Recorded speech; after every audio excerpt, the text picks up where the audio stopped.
జై గురుదేవ దత్త. Welcome to Gurudatta channel. Thank you very much for watching this channel videos. జై గురుదత్త. జై గురుదేవ దత్త. ఓం నమ శివాయ. శ్రీమాత్రే నమః. మనము పూర్ణ పరబ్రహ్మ గురించిన విషయాలు తెలుసుకొని గురుదత్త ఛానల్లో పోస్ట్ చేసుకుంటున్నాం కదండి. అందులో భాగంగా ఈ వీడియోలో చాలా వరకు పరమాత్మ గురించి తెలుసుకోవాలి అన్న విషయం ఉంటుంది. ఆ విషయం తెలుసుకొని ధ్యానంలోకి రావాలి. ఆ దత్తయోగ సాధనకు సంబంధించిన విషయాలే ఎక్కువ ఇందులో మనము పోస్ట్ చేసుకోవడం జరుగుతున్నది. అలాగే దైవిక విషయాలు కూడా మనము తెలుసుకొని ఆ ధ్యానంలోకి రావాలన్న విషయమే దైవిక విషయాలు కూడా పోస్ట్ చేసుకోవడం జరుగుతున్నది. అంటే మనలో ఉన్న పాపకర్మలు కానీ పుణ్యకర్మలు కానీ, పుణ్యకర్మలు అంటే ఉపయోగపడతాయి. పాపకర్మలు మాలిన్యాలు తొలగిపోవాలంటే సద్గ్రంథాలు, స్తోత్రాలు, పారాయణాలు, ఆధ్యాత్మిక విషయాలు ఎక్కువ తెలుసుకొని, సత్సంగం అంటారు దాన్ని, ఎక్కువ తెలుసుకొని ముందుకు వెళ్ళిన వారికి ఆ మాలిన్యాలు తొలగిపోయి దత్తయోగ సాధనలోకి వస్తారన్న ఆలోచనతోనే అందులో ప్రతి శివభగవాను గురించి కానీ, ప్రతి ఒక్క దేవుళ్ళ గురించి కానీ, స్తోత్రాల గురించి కానీ పోస్టు చేయడం జరుగుతుందండి. అది అర్థం చేసుకొని, అది తెలుసుకొని పొద్దున 4 నుంచి వెళ్ళి 4:50 మధ్యలో ధ్యానం చేయండి. దాన్ని దత్తయోగం అంటారు. ఆ దత్తయోగం కూడా 5 సంధ్యలలో ఉంటుంది. ఆ ఒక్క సంధ్య అంటారు దీన్ని. ఇది అయితే చేయండి అనేదే శ్రీ గురుదత్త ప్రభువులు మనకిచ్చిన ఆశీర్వాదంతో మనకు వచ్చిన ఇన్ఫర్మేషన్ అండి. ఇది గుర్తుపెట్టుకొని చేయండి. ఇప్పుడు మనము ఈరోజు ఒక విషయం, ఈ మనకు ఈ ధ్యానం సంబంధించింది, ఆత్మజ్ఞానం సంబంధించిన విషయమే మాట్లాడుకుందాం. జై గురుదేవ దత్త. భగవంతుడు అంటే ఎవరు, ఈ విషయం మాట్లాడుకుందాం. ఆ విషయమే నేను ఈరోజు పోస్ట్ చేయాలని వీడియో క్రియేట్ చేస్తున్నా అండి. చూడండి, దత్తార్పణం. భగవంతుడి గురించి సరైన అర్హత లేకుండా ఉద్యోగం ఇవ్వరు. వయసు, సద్గుణాలు, పోషించే సమర్థత చూడకుండా కన్యాదానం కూడా చేయరు. అంటే ఒక అమ్మాయిని కూడా ఇచ్చి పెళ్లి చెయ్యరు అని అర్థం. నమ్మకం పొందని వ్యక్తికి రుణం ఇవ్వరు. పాత్రత అంటే అతనికి అర్హత లేకుండా మంత్రోపదేశం చేయరు. సాధారణ విషయాల్లోనూ చాలా సందర్భాల్లో ఏదైనా పొందాలంటే మనకు అర్హత, పాత్రత ఉండాలి. ఆ వ్యక్తికి లేదా మనకు సరైన అర్హత లేకుండా ఉద్యోగం ఇవ్వరు. వయసు, సద్గుణాలు, పోషించే సామర్థ్యత చూడకుండా కన్యాదానం చేయరు. నమ్మకం పొందని వ్యక్తికి రుణం ఇవ్వరు. పాత్రత లేకుండా మంత్రోపదేశం చేయరు. పాత్రత అంటే అర్హత సేమ్. సాధారణ విషయాల్లోనూ చాలా సందర్భాల్లో ఏదైనా పొందాలంటే అర్హత, పాత్రత ఉండాలి. నిత్య జీవితంలో అందరి ఆధారాభిమానాలు పొందాలన్నా కూడా అర్హత సంపాదించాలి. దానికి ఒక క్రమబద్ధమైన జీవన శైలిని అనుసరించాలి. వ్యక్తులతో సత్సంబంధాలు మంచిగా కలిగి ఉండాలి. ఇతరుల తప్పులను ఎంచడం మానాలి.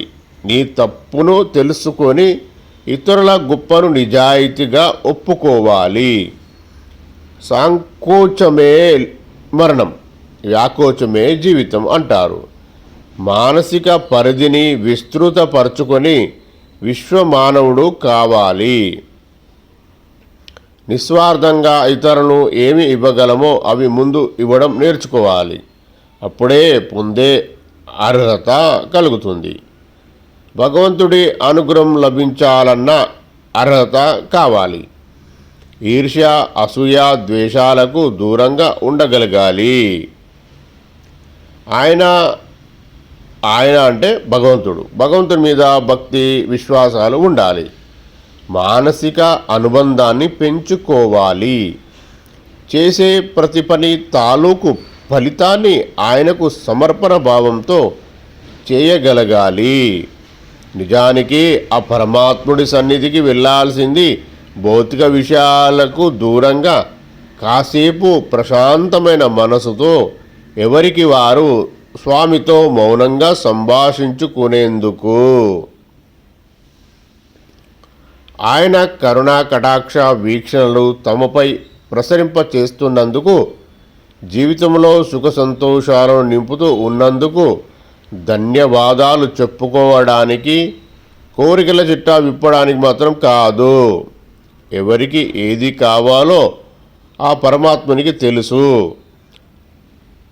మాతృగర్భం నుంచి బయటకు వచ్చేసరికి ఆహారాన్ని మాతృస్థైన్యంగా ఏర్పాటు చేసిన ఆ పరమాత్ముడికి ఎవరికి ఏది ఏ సమయంలో ప్రసాదించాలో ఆ సమయంలో అనుగ్రహిస్తాడు.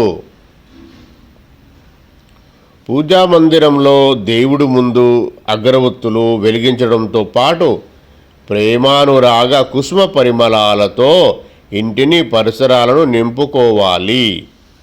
దీపం వెలిగించడంతో పాటు అజ్ఞానాంధకారాన్ని పారదోలాలి. భగవంతుడికి నివేదించిన ప్రసాదాన్ని నలుగురితో పంచుకోవాలి. ఆ పరమాత్ముని ముందు వినయంగా శిరస్సు వంచడంతో పాటు తోటి వారి పట్ల నమ్రతతో నడుచుకోవాలి. హాని తలపెట్టిన వారిని హృదయపూర్వకంగా క్షమించగలగాలి. దేవుణ్ణి ఏం కోరుకోవాలి అనే విషయంలో మనకు తెలియని విషయము ఈరోజు మాట్లాడుకుందాం. ఇప్పుడు ఈ టాపిక్లో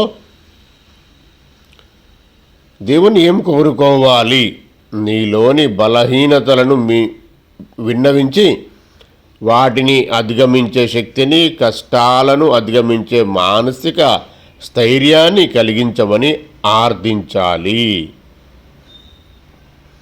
ఆ దైవం ప్రసాదించిన తెలివితేటలు, సంపద దుర్వినియోగం చేయకుండా సద్వినియోగం చేసే బుద్ధి కలిగించమని కోరుకోవాలి. తల ఎత్తుకొని నిర్భయంగా, స్వయం శక్తితో, స్వతంత్రంగా, ఆత్మగౌరవంతో, నిజాయితీగా జీవించే లక్షణాన్ని ప్రసాదించమని వేడుకోవాలి. లభించిన దానితో తృప్తిపడే మనసు నిమ్మని కోరుకోవాలి. అంతకు మించిన ధనం లేదు. అర్హత చూసి ఎవరికి ఏమి కావాలో, ఎంతవరకు ఇవ్వాలో అది ఏదో రకంగా భగవంతుడు కలుగజేస్తాడు. అర్హత లేకుండా దైవాన్ని ప్రార్థించడం, ఇతరులను ఆర్థించడం కేవలం అవివేకం, అత్యాశ అవుతుంది. ఆ భగవంతుడు ఏ ముక్కోటి దేవతల స్వరూపము అయిన శ్రీ గురుదత్త ప్రభులే.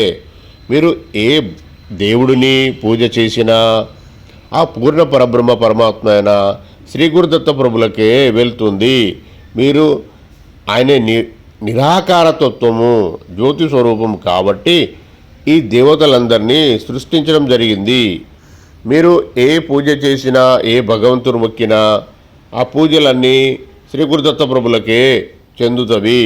వారే మీ యొక్క ఆలోచనలు కానీ, మీ యొక్క కష్టాలు కానీ సరైన మార్గంలో పెట్టి ముందుకు తీసుకెళ్తారు.